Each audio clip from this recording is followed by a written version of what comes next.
আজকে আমি আয়া পড়ছি আমার মার ছোট্টখাটো একটা স্বপ্ন পূরণ করণের লেগে ব্রাহ্মণবাড়িয়া কালাসিপাড়া সিঙ্গার শোরুমের মধ্যে। সিঙ্গার আর ওয়ালটন এই দুইটা কোম্পানির জিনিসপত্র অনেক বেশি ভালো হয়, কারণ আমি আগেও ইউজ করছি। একটা ফ্রেন্ডের সাথে আলাপ করে আমরা এই দোকানটার মধ্যে আসছি। আজকে নিজের ইনকাম করা টাকা দিয়ে যদি মা বাবারে কিছু কিনা দেওয়া যায়, এর থেকে বেশি আনন্দ মনে হয় আর কেউই হয় না। যাই হোক, আমরা দোকানের মধ্যে দেখতেছিলাম আমার আম্মার লেগে কি কি নেওয়া যায়, কারণ হয়েছে আপনারা তো জানেনই আমার আম্মার যে জিনিসটা দরকার আমরা এই জিনিসটাই কেনার লেগে এই দোকানটার মধ্যে আইছি। আপনারা আমার অনেক ভিডিওর মধ্যে দেখছেন আমার আম্মার বাড়াবাড়ির কাম লাগলে হিল ফাটাটা লাগে সব সময়, কারণ হয়েছে যেহেতু আমরা বাসার মধ্যে আগে আসছিল ব্লেন্ডার নষ্ট হওয়ার পরে আমার আম্মা আর কেনার কথা ভাবছে না। আম্মা না ভাবলে কি তো হয়েছে, আম্মার মেয়েরা তো আছে বাবার লাগে। আর আরেকটা কথা হয়েছে হিল ফাটারও আপনি বাদ দিতে পারবেন না, কারণ হয়েছে আপনার অনেক সময় বর্তা খাইতে মন চাই, ফাটারের মধ্যে বাইটটাও খাইতে পারবেন। আর এদিক দা আঙ্কেলে আমরা ব্লেন্ডারের ব্যাপারে সবকিছু কইতাছিল কেমনে কি করবো।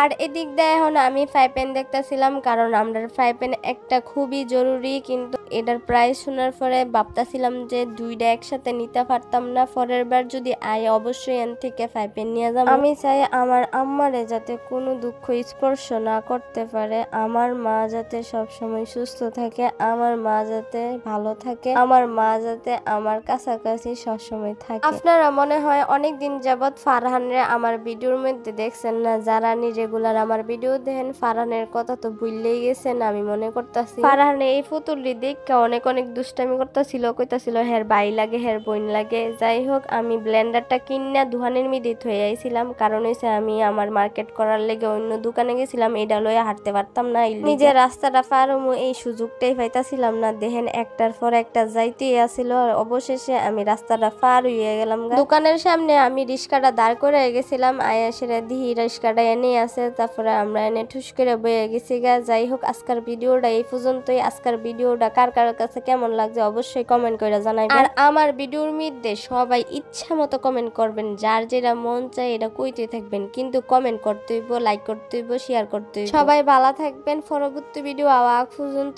এই ভিডিওর মধ্যে লাইক কমেন্ট করবেন। আল্লাহ হাফেজ।